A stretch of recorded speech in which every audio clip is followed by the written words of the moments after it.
You ask Tiger to solve. This deals with linear equations with one unknown. The final result is y equals -6. Let's solve it step by step. Simplify the expression. Expand the parentheses. Simplify the arithmetic.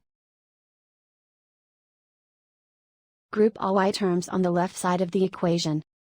Subtract y from both sides. Group like terms. Simplify the arithmetic. Group like terms. Simplify the arithmetic. Group all constants on the right side of the equation. Subtract 15 from both sides. Simplify the arithmetic.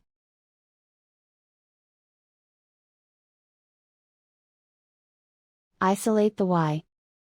Divide both sides by 2.